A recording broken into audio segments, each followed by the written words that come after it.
నమస్తే అండి. ముందుగా మీకు, మీ కుటుంబ సభ్యులందరికీ వినాయక చవితి శుభాకాంక్షలు. ఈ వినాయక చవితికి నేను మొదటిసారి వినాయకుడికి ఎంతో ఇష్టమైన మొదకలను చేశానండి. సో, ఈ కంప్లీట్ మొదకలు ఎలా చేయడం ఏంటి అనేది ప్రాసెస్ అంతా మీకు చూపిస్తాను. స్కిప్ చేయకుండా చూడండి. అంతకంటే ముందు మన ఛానల్ ఎవరైనా ఫస్ట్ టైమ్ చూస్తున్నట్టయితే సబ్స్క్రైబ్ చేసుకోండి. నేను ఆవిరి మొదకలను చేసి వినాయకుడికి ప్రసాదంగా పెట్టేశానండి. సో, మీరు కూడా ఈ వినాయకుడు 11 రోజుల్లో ఒక రోజు ఈ వినాయకుడికి ఎంతో ఇష్టమైన మొదకలను చేయండి. సో, ప్రాసెస్‌లోకి వెళ్ళిపోదాం. మొదకలు చేసుకోవడానికి కావాల్సిన పదార్థాలు బియ్యపిండి, వాటర్, అలాగే కొంచెం బెల్లం, అలాగే కొబ్బరి తురుము. సో, ఇక్కడ నేను తీసుకుంది కొబ్బరి పౌడర్ అండి. కావాలంటే గ్రేట్ చేసుకోవచ్చు. ముందు ఒక పాన్ పెట్టుకొని దాంట్లోకి మీరు ఒక కప్ ఆఫ్ బియ్యపిండి తీసుకుంటే 2 కప్స్ ఆఫ్ వాటర్ వేసుకోండి. కొంచెం తక్కువ వేసుకున్నా పర్లేదు, కానీ ఎక్కువ అవ్వకూడదు. కావాలంటే మధ్యలో మళ్ళీ యాడ్ చేసుకోవచ్చు. ఈ వాటర్ కొంచెం హీట్ అయిపోయాక దీంట్లోకి కొద్దిగా నెయ్యి వేసుకోండి, లేకపోతే ఆయిల్ అయినా వేసుకోవచ్చు. అలాగే ఇప్పుడు వాటర్ మొత్తం హీట్ అయిపోయి మరుగుతున్నప్పుడు దీంట్లోకి కొంచెంగా బియ్యపిండిని వేసుకొని ఉండలేం లేకుండా మిక్స్ చేసుకోండి. ఇక్కడ నేను చూపించినట్టుగా ఒకే డైరెక్షన్ లో మిక్స్ చేసుకోండి.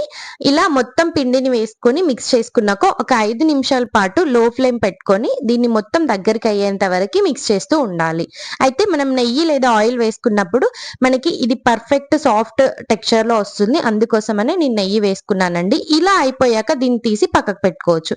ఇప్పుడు సేమ్ మళ్ళీ అదే పాన్ లోకి మనం ముందుగా తీసుకున్న బెల్లం, నేను ఇక్కడ ఒక 1/2 kg బెల్లం తీసుకున్నానండి. కావాలంటే తగ్గించవచ్చు. కొబ్బరి పౌడర్ తక్కువగా ఉంటే తగ్గించుకోవచ్చు. ఈ 1/2 kg బెల్లంకి నేను కంప్లీట్ కొబ్బరికాయని తీసుకున్నానండి. ఈ కొబ్బరికాయని మొత్తం పౌడర్ చేసి వేసుకున్నాను. తురుముకొని కూడా వేసుకోవచ్చు. ఈ కొబ్బరి కూడా వేసుకున్నాక మళ్ళీ దీంట్లోకి ఒక స్పూన్ నెయ్యిని వేసుకుంటున్నాను. మీకు ఇష్టం ఉంటే వేసుకోవచ్చు, లేకపోతే లేదు. మంచి ఫ్లేవర్ ఇవ్వడానికి మాత్రం నేను ఇక్కడ వేసుకుంటున్నాను. సో, ఈ బెల్లం మొత్తం కరిగిపోయేంత వరకు లో టు మీడియం ఫ్లేమ్ లో అడ్జస్ట్ చేసుకుంటూ ఇక్కడ చూపించినట్టుగా కలుపుకుంటూ ఈ పూర్ణాన్ని ప్రిపేర్ చేసుకోండి. ఇది కొంచెం కరిగిపోయాక దీంట్లోకి ఇలాచీ పౌడర్ వేసుకొని మొత్తం మంచి లో టు మీడియం ఫ్లేమ్ లో అడ్జస్ట్ చేసుకుంటూ ప్రిపేర్ చేసుకోండి. ఎక్కువసేపు అలానే ఉంచితే ఇది మాడిపోతుందండి. ఇక్కడ చూపించినట్టుగా కన్సిస్టెన్సీ వస్తే సరిపోతుంది. చల్లపడ్డాక ఇంకొంచెం దగ్గరగా అవుతుంది. అయితే మనం ముందుగా ప్రిపేర్ చేసుకున్న బియ్య పిండిని ఒకసారి మొత్తం మిక్స్ చేసుకోండి. మీకు ఎక్కడైనా గట్టిగా అనిపిస్తే కొంచెం వాటర్ అప్లై చేసుకుంటూ చేసుకోండి.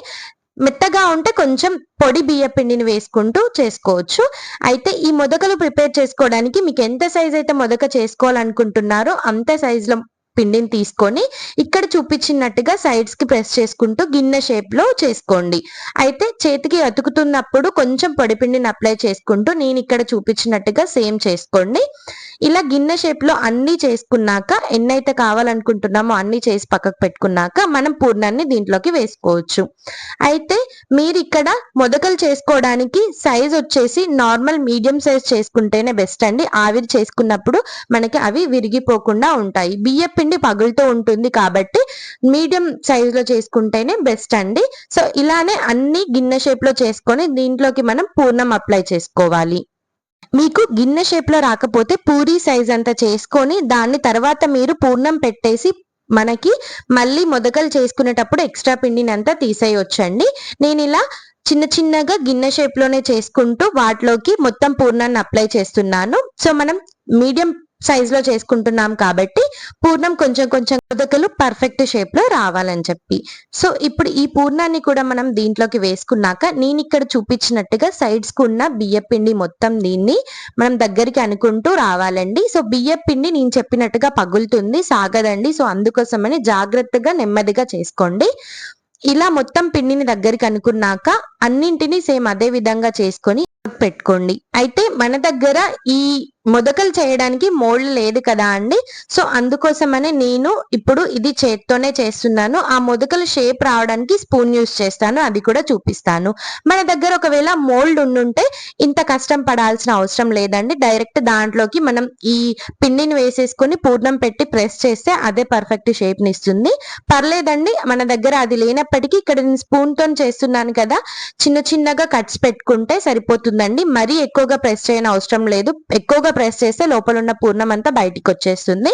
సో, సేమ్ ఇక్కడ చూపించినట్టుగా స్పూన్ తో చిన్న చిన్నగా మనం కట్స్ పెట్టుకుంటే పర్ఫెక్ట్ మొదక షేప్ వస్తుందండి.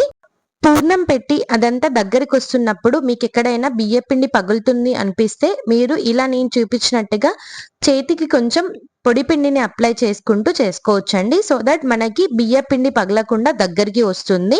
మన చేతులకు కూడా స్టిక్ అవ్వకుండా ఉంటుందండి. సో చూపించినట్టుగానే అన్ని మొదకలని కూడా నేను స్పూన్ తోనే చేశానండి. ఎక్కడ కూడా మౌల్డ్ యూజ్ చేయలేదు.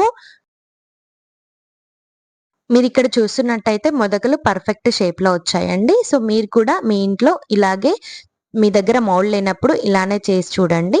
మీకు పర్ఫెక్ట్ షేప్ వస్తుంది. ఇలా ప్రిపేర్ చేసుకున్నాక నేను వీటిని ఆవిరి పెట్టుకోవడానికి ఇడ్లీ పాత్రనైతే యూజ్ చేస్తున్నానండి. ఇడ్లీ పాత్రలో ప్రతి ఒక్క ప్లేట్ ని ఆయిల్ అప్లై చేసుకొని మనం ప్రిపేర్ చేసుకున్న మొదకలను ఆ ప్లేట్ లో పెట్టుకోవాలి. అదే విధంగా అన్ని ప్లేట్స్ కి ఆయిల్ అప్లై చేసి ఎన్నైతే మొదకలు ప్రిపేర్ చేసుకున్నామో అన్నింటిని ఇడ్లీ పాత్రలో పెట్టేసుకోండి. ఇడ్లీ పాత్ర లేకపోతే ఏదైనా గిన్నెలోకి తీసుకొని ఫస్ట్ ఒక గిన్నెలో వాటర్ వేసుకొని ఆ వాటర్ కొంచెం మరిగిపోయాక ఈ గిన్నెని దాంట్లోకి ప్లేస్ చేసుకొని క్యాప్ తో క్లోజ్ చేసుకుంటే సరిపోతుందండి. నేనైతే ఇడ్లీ పాత్రలోకి వాటర్ తీసుకొని వాటర్ కొంచెం హీట్ అయ్యాక ఈ ప్లేట్స్ అన్నింటిని దాంట్లోకి వేసేసుకొని మూత పెట్టి ఒక 10 నిమిషాల పాటు ఆవిరికి వదిలేసానండి. ఒక 10 నిమిషాలు ఆవిరికి వదిలేసాక మళ్ళీ ఒక 5 నిమిషాల తర్వాత ఇవి కొంచెం చల్లార్చాక మనం ఓపెన్ చేసి చూడాలండి. ఫస్ట్ ఒకసారి చెక్ చేసుకున్నాను అయిందా లేదా అని చెప్పేసి.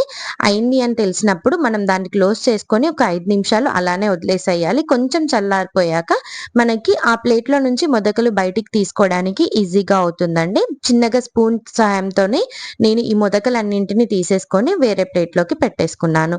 మీరు ఇక్కడ చూస్తున్నట్టయితే ఎక్కడ కూడా షేప్ ఖరాబ్ అవ్వకుండా అలాగే పర్ఫెక్ట్ షేప్ తో నాకు మొదకలు అయితే వచ్చేసాయండి. అలాగే నేను వీటినన్నింటినీ ప్రిపేర్ చేసుకున్నానండి.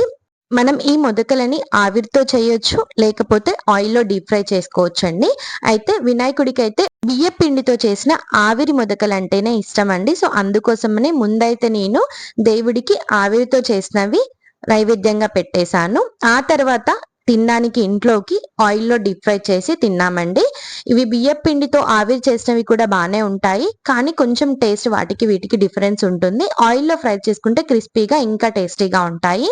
వీటిని మనం గోధుమ పిండితో కూడా చేయొచ్చు, కానీ గోధుమ పిండితో చేస్తే ఆవిరి కుడుములు కావండి, వాటిని డీప్ ఫ్రై చేసుకోవాలి. అయితే బియ్య పిండితో చేసినవి అయితే వినాయకుడికి ఎక్కువగా ఇష్టం ఉంటుందని చెప్పేసి నేనైతే ప్రిపేర్ చేశాను. వీటిని ఒక్కో ప్లేస్ లో ఒక్కోలాగా పిలుస్తారు. కొంతమంది ఆవిరి కుడుములు అంటారు, కొంతమంది ఆవిరి మొదకలు అంటారండి. ఈ 11 రోజుల్లో మీరు కూడా ఒక రోజు ఈ మొదకలను ప్రిపేర్ చేసి వినాయకుడికి నైవేద్యంగా పెట్టండి. మరిన్ని ఇలాంటి ఇంట్రెస్టింగ్ వీడియోస్ కోసం మన ఛానల్ అయితే సబ్స్క్రైబ్ చేసుకోండి. వినాయకుడికి ఇంకో ఎన్నో ఇష్టమైన ప్రసాదాలు కూడా చేస్తూ ఉంటాను. So like, share and subscribe to our channel.